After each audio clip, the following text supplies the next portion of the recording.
Hello, it's Noah again. Uh, so for this assignment, to start off with a description of my students, I have five classes actually, but three of those classes are students who are in fifth grade, so fifth of primary. Um, Most of them have been taking English at their schools, English as a foreign language, because I'm in Barcelona, so it's not an ESOL class. And most of them have been doing it since their first grade or even kindergarten. But the English at school is not it's not very demanding. Um, so a lot of parents decide to send their kids to language academies, so after school English. Um, and so my students, I mean, fifth of primary, uh, they might be at different stages of their English learning, but in general, they're beginners. It's the first time that they're really using a textbook, so it's a bit of an adjustment. And we are practicing the four major skills in the classroom. But reading, of course, is one of the most challenging skills for them, and one of the skills that I think is usually left behind in these textbooks. So the majority of the readings that we do in the textbook are intensive readings. So paragraphs respond to the questions, pulling out bits of language, these kind of things. Um, so which are not always beneficial to, especially to beginning students. So we're giving them things before building their skills.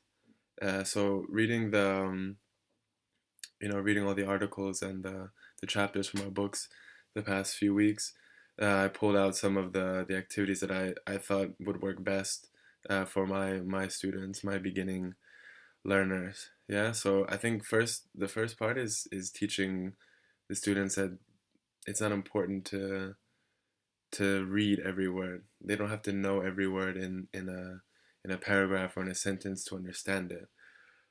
And I think it's easy to tell them that, but they have to be shown that this is true, right? So I think some close exercises would be really beneficial for them. So start simple, a short paragraph, pulling out every 10th word, to start off with, or every eighth word, and then sort of just asking them some questions. Okay, what was the text about?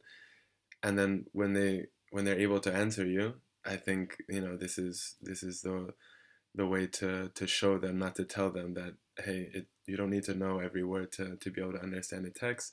And I think it will remove some of the anxiety they might have when it's time to do a reading in class or for an exam or whatever it may be. Another exercise I thought would be really good for them would be a scanning exercise. In some of the readings, some scholars have said that scanning really isn't a beneficial skill to teach. But I think with young learners, it's important that they feel that they can find important information in a text or in a menu and in some kind of realia that you might bring into the classroom. I think it's important for them to know that they don't need to read everything, and that they can pick out specific information that they're asked for.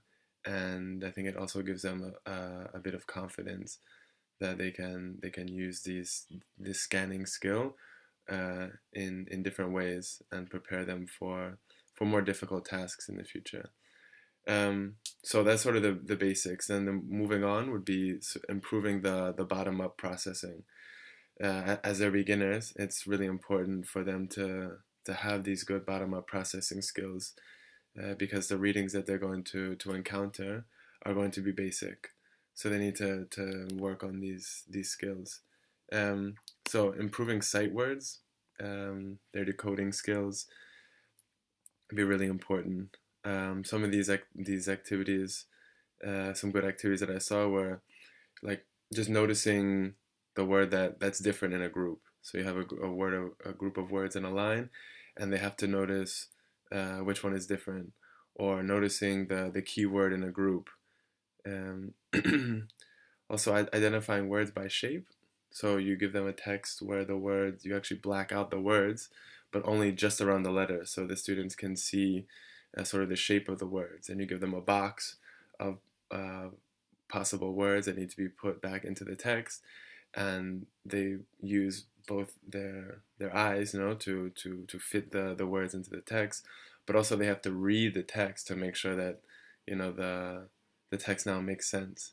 I think it's nice, it's a good way to get students to use keywords, grammar points that you're teaching them, vocabulary words, cohesive devices, uh, in a more fun way, and to get them to see this reading as sort of a puzzle, that you can see the overall picture of the reading without maybe having every piece put together. No, so I think that that's a nice way to get kids to not see reading as such a challenge.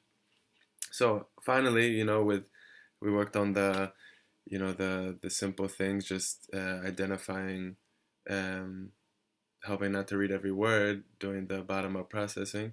Um, you need to learn about main ideas and topics, right? So this would be the final thing that I'll talk about here. And I think that for young learners, it's really important to realize what the main idea of something is, or the topic of something is.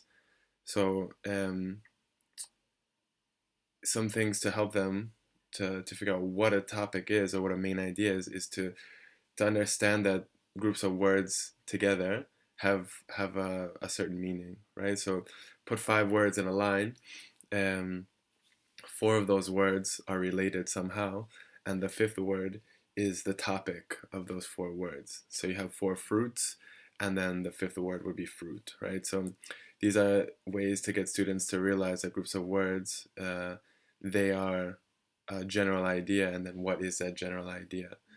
Uh, Another one that I liked was to have maybe some different cards for them, or even a PowerPoint, have just a slide of 4 or 5 different items, and then the students have to give their own topic.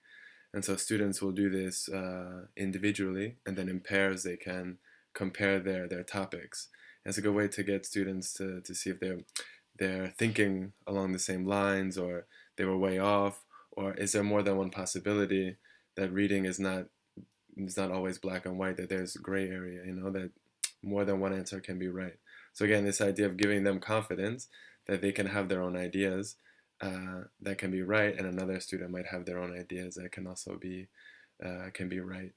So and then of course you can give students, you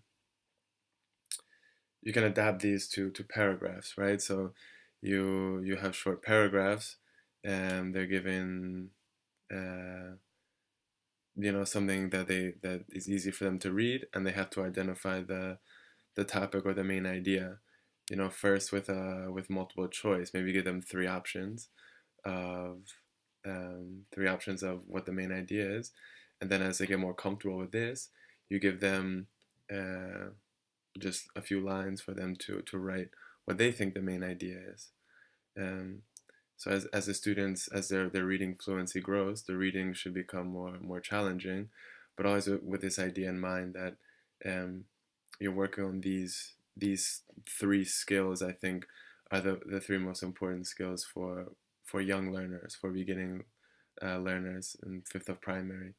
I think first you need to just remove the stigma of reading. Oh my goodness, like a paragraph or 2 paragraphs. How am I going to conquer this? Just the first thing is to get them not to read every word. That it's not so important. The second thing is to work on their decoding skills, their bottom up processing, um, their sight words. Get them reading more, get them identifying words quicker, so that they can move on to figure out the more challenging overarching themes, which are the main ideas and the topics of the reading. So that's my thoughts for my students, and I look forward to hearing all of your thoughts for your group. Thank you.